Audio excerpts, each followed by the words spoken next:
I never thought I'd find myself working as a security guard at a cemetery. But my dwindling bank account and the promise of a decent paycheck led me to Necropolis, a cemetery that I never knew existed. If it weren't for the ad I received while browsing the web, I wouldn't have found it. Clicking on the ad took me to a website that looked like something 13-year-old me would create as my first web page. I quickly skimmed through their page and saw that they have an email I can contact if I was interested in any of their job openings. I sent an email asking for an interview for their security guard role, and within 5 minutes, I got an email back saying that they would like to interview me next week. I continued my life, almost forgetting that I had an interview if it weren't for the phone reminder I set up beforehand. I was dreaming of finally having a job that pays well on the drive to the cemetery. I was convinced that I'd spend my nights patrolling empty pathways and snoozing off in my guardhouse, all while getting paid for it. Reaching the cemetery for my interview wasn't much of a hassle. The cemetery was located within a 20-minute drive from the almost devoid house that I resided in. It was situated in a forested area of the small town that I live in. After parking my car and reaching the front gates, I was met by a tall fellow with a wrinkled and aged face who went by the name of Mr. Damien. He wore an elegant black suit, black pants, black shoes, a black bowler hat, and he held a cane in his left hand. He welcomed me to the cemetery and told me he was the owner of it and that it had been passed down in his family for generations. Even though he said nothing that sounded wrong, he, in a way, felt wrong. I sensed a creepy aura from him. Now, I'm not one to judge people, nor do I believe in intelligent life forms that are non-human, but he felt off. He walked with a limp, talked slowly with a heavy gasp for air in between words, and was void of expression. It's as if he were an entity attempting to look and behave like a human. Shrugging this off as him being weird, I mean, come on, the dude owns a cemetery. I followed him beyond the entrance gates. All while he asked me a few questions, all of which were ordinary questions you would expect in a job interview. We reached the end of the cemetery when he asked me the only question that stood out. Do you believe in the afterlife, Mr. Ingram? I was taken aback by this question, but I answered with all honesty. No, I don't, sir. He paused for a moment, before nodding and holding out his right hand, which I shook. He showed me around the cemetery. It was guarded by a 7-foot iron fence, and there was only one way to enter or exit the cemetery, through the main entrance. In the middle of the cemetery stood 2 buildings, a small, old, and weathered chapel, and a much larger and more well-preserved mausoleum.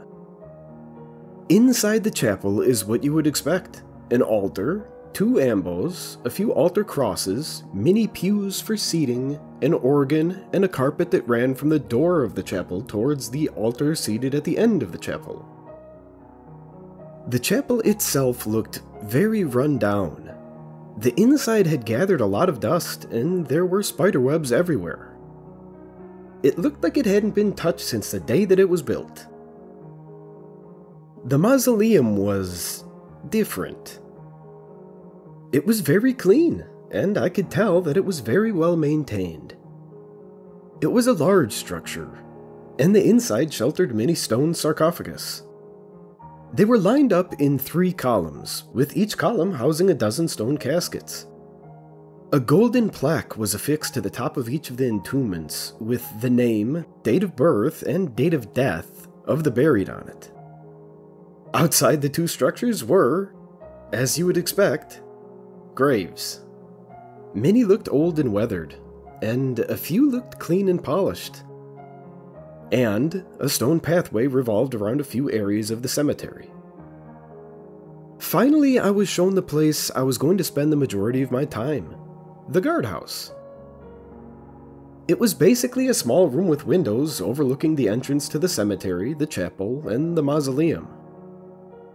Inside the guardhouse was a chair, a table with a vintage radio on it, a clock on the wall, a jacket/coat hanger, and a door that leads to a small bathroom. Mr. Damien told me to enjoy the rest of my day and that I would start my first shift later that night at 10 p.m. I got in my car and drove home to rest a bit before beginning my first shift. On my way back to the cemetery later that day, I was a bit anxious. I wasn't scared. I had no reason to be. But I felt like I wasn't given enough information by Mr. Damien. On top of this, wasn't I supposed to sign any contracts or papers stating I was now an employee of the cemetery? Anyway, I had already accepted the job, and now it was time to earn an easy paycheck. Or so I assumed. I reached the cemetery where I was greeted by the security guard whose shift had just ended. He gave me the keys to the chapel, the mausoleum, the guardhouse, and the cemetery entrance before wishing me luck. He even insisted that I would need it. I made my way into the guardhouse and found a white piece of paper on the table and a security guard outfit still in its packaging right next to it. I took off the clothes I was wearing and then put on the job outfit I now had. I picked up the note and read it out loud. It stated the following. Your shift begins at 10 p.m. and ends at 6 a.m. You are to follow the following rules if you wish your shift to be a successful one. Rule 1. The cemetery closes at 12 a.m. No visitors are allowed to enter after it closes. Once the clock hits 12 a.m., walk around the cemetery and make sure that any visitors already inside the vicinity of the cemetery leave the area immediately. Rule 2. A tall, bald male with dark brown eyes and a white goatee will stand right at the entrance gate of the cemetery. You should let this man inside the cemetery without talking to him. His presence will not be felt, so he will not disturb you. Rule 3. Between 1:15 a.m. and 5:30 a.m., you may hear an organ start to play from within the chapel, and the lights of the chapel may begin to flicker. Do not worry, you have no reason to be afraid unless you enter the chapel during this time? What? Rule 4. You may hear noises from the mausoleum at any time during your shift. Do not approach the mausoleum during this time, no matter what noise you hear or how loud you hear them. They will eventually subside on their own. Rule 5. At 2 a.m. you may hear knocking on the door of the guardhouse. Open the door and you will either be greeted by a weeping girl or a disfigured male. If the weeping girl was the cause of the knocking, escort her to the mausoleum, unlock the door for her, and make sure to lock the door after she enters the mausoleum. If it is the disfigured male who was the cause of the knocking on the door, close the guardhouse door and lock it the moment you see him. Either turn your head away from all the windows or close your eyes and wait until the knocking comes to a full stop. Only then can you resume your shift like nothing happened. What is this? Rule 6. If the weeping girl knocks on the door and you hear noises coming from the mausoleum, let the girl into the guardhouse instead. And wait until you no longer hear any noises coming from the mausoleum, then refer back to Rule 5. Rule 7. It is mandatory that you leave the guardhouse before 4:20 a.m. You are free to do anything while still abiding by all the above rules during that time. During this time, you will feel like you are being watched. At any moment, you might run into a few people roaming around the grave sites. If this is the case, avoid eye contact and don't interact with them at all costs. You are allowed back into the guardhouse by 4:50 a.m. Enter the guardhouse by 5 a.m. At this point, you are not allowed anywhere else outside of the main room of the guardhouse, not even the bathroom. If for whatever reason you cannot enter the guardhouse before 5 a.m., run into the chapel and lock the door behind you. Inside the chapel, search for the bald man and remain close to him at all times. Do not talk to him or touch him in any way. Simply stay within conversing distance of him. They will not harm you if you stay next to him. Rule 9. By 6 a.m., open the gates of the cemetery and wait for the next security guard to take over. Your shift is not over until the next guard arrives or until it's 8 a.m. Do not leave the cemetery until the next guard arrives or it's 8 a.m.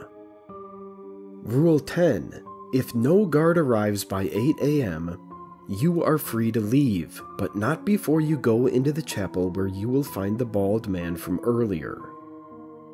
Tell him that your shift is over but no guard has taken over yet. Once he acknowledges that, you are free to leave until your next shift begins. As I settled into the chair, I reread the note again and again. It can't be real, can it? It had to be some sort of prank, either left by the last security guard to take over or by Mr. Damien. Either way, it was odd, to say the least. They will not harm you if you stay next to him. Who are they? Why would there be people inside the cemetery after it closes? I thought about it for a bit before coming to the conclusion that I should follow those rules. After all, they may just be testing me, seeing if I'm capable of following the rules they give me. I sat in the guardhouse for 2 hours before venturing out into the exterior of the cemetery. I did as the piece of paper said. I made sure the cemetery was empty of all life, apart from me, before settling into the guardhouse again. I played around with the radio, and to my surprise, the vintage radio crackled to life, emitting a static hiss that seemed to harmonize with the darkening atmosphere. I quickly turned it off afterwards because the sound became too agonizing to listen to. From within the guardhouse, I saw a tall silhouette in the distance, right next to where the main entrance is. It seemed to be a person standing behind the gate, outside the cemetery. I didn't understand why somebody would want access to the cemetery at this time before I remembered the paper I read earlier. I picked up the paper and read it again, making sure to pay attention to every letter on the paper. Rule 2. When the clock strikes 1 a.m., a tall bald male with dark brown eyes and a white goatee will stand right at the entrance gate to the cemetery. You should let this man inside the cemetery without talking to him. His presence will not be felt, so he will not disturb you. I got up from my chair and headed out into the open. I couldn't shake off the unsettling feeling that crept over me, like an invisible presence watching my every move. I made my way down to the entrance, and as I got closer, I could tell that this was the same man the paper was referring to. Tall, bald, white goatee, black clothes, and black gloves. He was taller than I expected, and his clothing made me think he was a gravekeeper. I nodded at the man as I opened the gate and let him in. He had his eyes fixated on the chapel the entire time. After walking into the cemetery, he hastily made his way into the chapel, where I saw him unlock the door and disappear into the darkness inside. To say I was scared was an understatement. My heart was racing. I was sweating profusely, and my brain was begging me to leave, that the job wasn't worth it. I felt like I was the dumb character in every horror movie who does nothing but make bad decisions all day long. Something felt off. He didn't blink. He didn't make a noise. It was like I was standing right next to a ghost. I shook off the feeling of dread. No matter how weird all of this may seem, the job was paying well. The minutes passed slowly, and the air grew thick with tension as I made my way back into the guardhouse, making sure that both the cemetery gates and the guardhouse door were locked. I reread the paper again. I could feel the weight of the rules pressing down on me.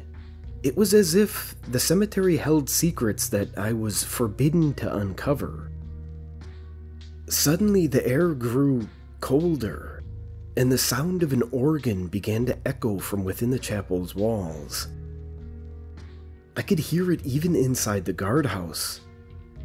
Panic surged through me, but I fought to maintain my composure, leaving a mental note to myself to stay far away from the source of the haunting melody. I peeked through the windows to find the flickering lights outside the chapel dancing like ethereal flames, casting an otherworldly glow that seemed to beckon me closer. I stared intensely, sweat forming on my brow as the music intensified, sending ripples of anxiety through my soul. It was as if something magical was transpiring within those walls. Suddenly, the guardhouse door shook under the force of a single knock, causing me to jump.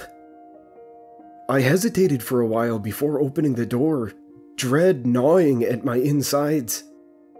And there before me stood a weeping girl. Her face streaked with tears, a sorrow that seemed to pierce my heart.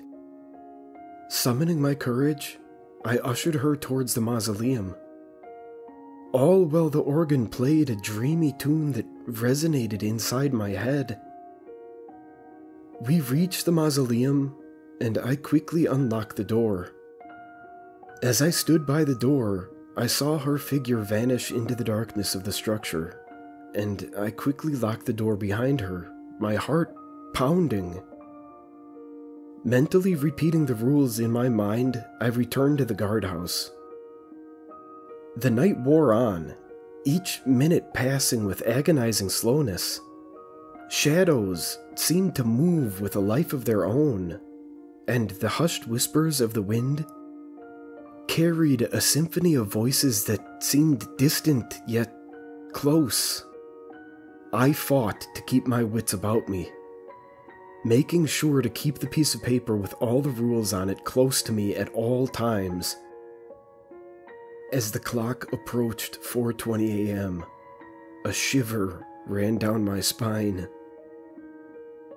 I ventured outside, feeling the weight of unseen eyes watching my every move, observing me as if they were a predator and I were prey, waiting for the right moment to pounce on me.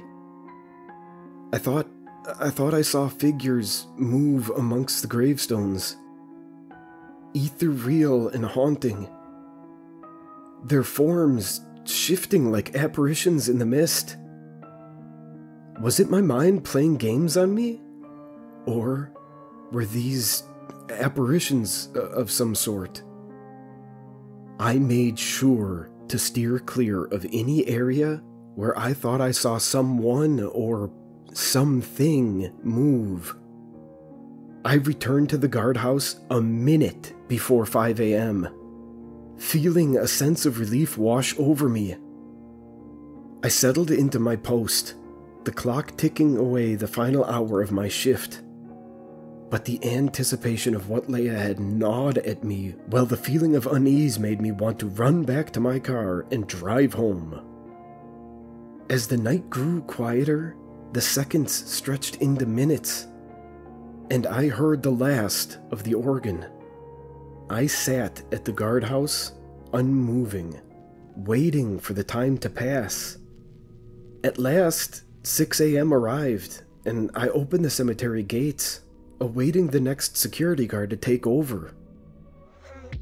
Within 10 minutes, I was driving back home, awaiting my next shift. Necropolis has a dark secret behind it. No one can tell me otherwise. The bald man, the haunting melody, the weeping girl, the moving shadows that I saw, they are real. And I will find out what they all mean in due time. But, for now, I rest until my next shift is upon me.